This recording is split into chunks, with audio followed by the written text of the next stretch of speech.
Sebelum Xiao Yan sempat bereaksi, tibalah gilirannya. Jadi bagaimana dia harus berbicara sekarang? Apa yang sedang Anda bicarakan? Mungkinkah 8 orang di sini kecuali dia semuanya gila dan merupakan Chang Miesi yang legendaris? Bagaimana saya harus berbicara? Ini berbeda dari pertemuan sebelumnya, karena kita hanya berdiskusi satu kalimat dalam satu waktu.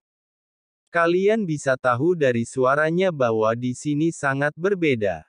Xiao Yan segera mengingat topeng pusaran itu dalam benaknya, dan menyadari bahwa apa yang dikatakannya saat itu hanyalah lelucon. Jadi sekarang aku harus berpura-pura menjadi orang gila, hanya untuk bersenang-senang. Aku sudah memenangkan pertempuran, dan mereka sama sekali tidak dapat menemukanku.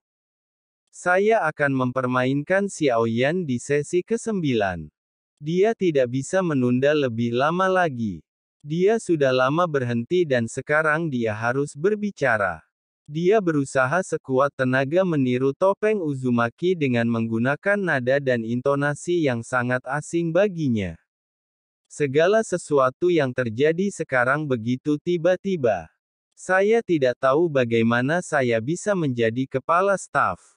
Apa sebenarnya yang mereka lakukan? Sepertinya tidak ada tujuan yang jelas. Sepertinya tidak ada yang istimewa tentang apa yang disebut permainan. Apakah mereka benar-benar seperti yang dikatakan Tuan Zhan, sekelompok orang gila yang merupakan reinkarnasi dari Tuan Jigeng? Bagaimana mereka bisa mempermainkanku? Sebelum reinkarnasinya, dia menyamar sebagai petugas Palm Fest. Saya sangat tertarik pada orang ini dan saya berjanji tidak akan membiarkan dia terbunuh.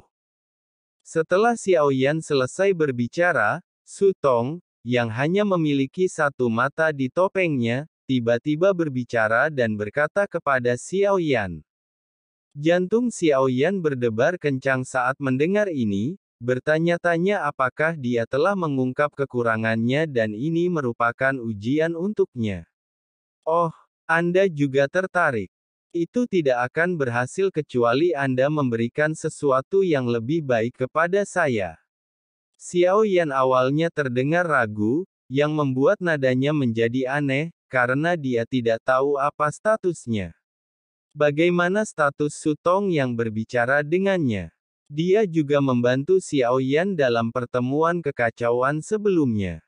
Tapi di sini, tidak peduli apapun situasinya. Xiao Yan harus memikirkan 8 udang selain dirinya sebagai saingan kuat.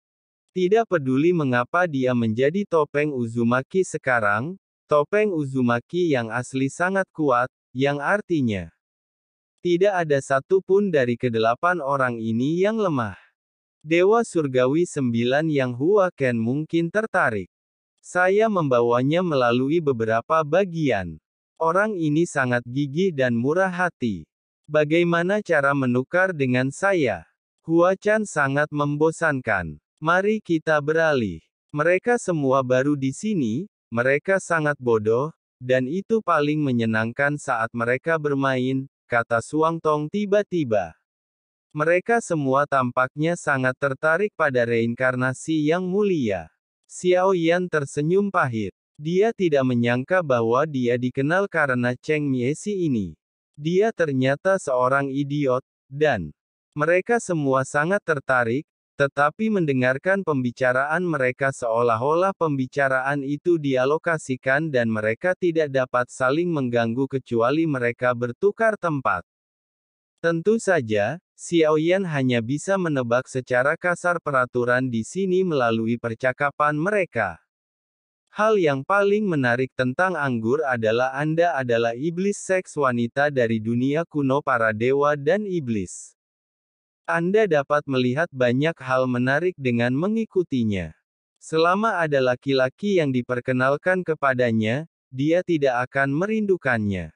Sanyan melanjutkan dan berkata, Xiao Yan juga tidak mengatakan apa-apa. Selama mereka bersedia berbicara lebih banyak, itu akan menjadi hal yang baik bagi Xiao Yan karena dia akan dapat memperoleh lebih banyak informasi. Dan tampaknya tidak ada pemimpin di sini dan tidak ada seorang pun yang mengendalikan seluruh pertemuan seperti biasa. Saat kata-kata itu semakin berisik, aku diberitahu bahwa tempatku penuh dengan monster dan setan. Mereka menghargai garis keturunan dan lebih cenderung memancing perkelahian.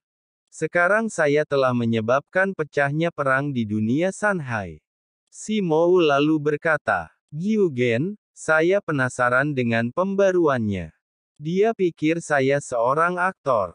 Anda menyerang reinkarnasi yang mulia. Ketika sampai di lubang kelima, dia berkata perlahan, yang membuat Xiao Yan gugup lagi setelah menenangkan diri dengan susah payah. Bagaimana cara bersenang-senang? Taixu dan Sensi bertarung, tetapi Taixu dikalahkan. Mata Xiao Yan berbalik dan dia berbicara cepat. Bagaimana Anda memilih untuk mengambil tindakan? Wukong melanjutkan. Begitu kata-kata itu diucapkan, keadaan di sekitarnya menjadi sunyi. Xiao Yan tidak tahu aturan Changmi Si, tetapi melalui penyelidikannya, dia tahu bahwa Changmi Si tidak bisa menyerang sesuka hati. Karena menyenangkan, Xiao Yan tidak tahu mengapa, jadi dia tidak bisa menjawab. Ini adalah satu-satunya cara untuk mengatakannya secara tergesa-gesa. Anda mengambil tindakan. Si anak pohon bertanya. Detak jantung Xiao Yan semakin cepat saat ini.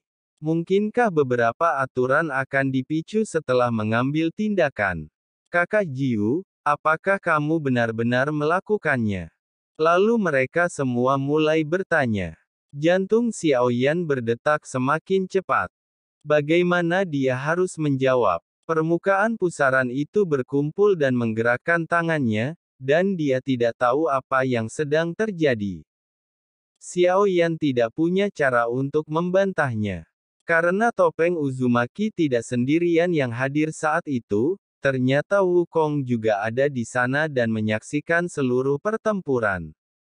Haha, ya, saya melakukannya pada reinkarnasi yang mulia, dan dia sangat ketakutan. Dia hampir terbunuh olehku. Saat dia bimbang, dia tertawa lebih dulu. Tawa aneh mengekspresikan kegilaan. Xiao Yan hanya bisa mengakui bahwa Jiu Jin benar-benar dapat merasakannya dengan jelas. Suara Sutong bergetar, dan yang lainnya juga ikut angkat bicara, beraninya kalian, 9 orang dari kalian, melakukan hal ini. Tidakkah kamu takut kalau semua orang berbicara sendiri-sendiri? Seakan-akan mereka semua menganggap hal itu tidak dapat dipercaya. Xiao Yan tidak tahu harus berkata apa. Apa yang akan terjadi jika telapak tangannya merobek lukisan yang dilukis dengan tangan itu? Rasanya enak sekali. Kamu benar-benar pandai bermain. Setelah menahannya cukup lama, si anak pohon akhirnya mulai gemetar karena kegembiraan. 9 tidak menyangka kamu begitu gila hingga berani ikut campur dalam pertikaian dunia ini. Apakah kamu tidak takut pada raja? Xiao Yan tertegun saat mendengar ini. Raja bermaksud bahwa siapapun yang menyentuh batu giok itu akan dihukum oleh raja. Saya sudah lama punya ide ini, tetapi tidak pernah berani melakukannya. Saya sangat mengagumi Anda. Ternyata hanya Anda yang layak membiarkan Yang Mulia bereinkarnasi sebagai aktor. Kami yang lain tidak memenuhi syarat karena kami tidak segila Anda. Lalu segala macam kata-kata sanjungan terdengar. Xiao Yan tidak berkata apa-apa, firasat buruk pun muncul. Pada saat ini, Xiao Yan ingin pergi dari sini, tetapi dia tidak tahu bagaimana cara kembali ke dunia nyata. Dia tidak ingin melihat Wang Wanyi ditemukan olehnya. Xiao Yan teringat saat pertama kali bertemu Wang Xi, dia memakan patung anggrek tersebut seperti camilan. Terlebih lagi, bukankah topeng pusaran menara Zichen Suling akan menempatkan Xiao Yan dalam kesulitan yang mengerikan? Segera pergi. Itulah satu-satunya pikiran Xiao Yan saat ini. Aku juga ingin belajar cara minum alkohol. Mari kita bersenang-senang jika kita mau. Itu adalah saat yang paling menyenangkan ketika Xiao Yan masih berpikir tentang bagaimana cara pergi. Suara-suara di sekelilingku menjadi lebih pelan. Suaranya semakin mengecil, pupil mata Xiao Yan mengecil, dan situasinya pun berubah. Lingkungan sekitar dengan cepat mundur dan berubah menjadi gelap. Dunia di hadapanku meluas dengan kecepatan yang cepat. Bayangan hitam besar muncul di mata Xiao Yan lagi. Brengsek, apa yang Anda takutkan akan menjadi kenyataan. Xiao Yan pernah melihatnya sekali dan tidak asing dengan Chaos Divine Realm. Di belakang raja ada pilar yang menyangga langit. Xiao Yan memandang sekelilingnya dan melihat sosok Yulan yang tak terhitung jumlahnya tengah memujanya.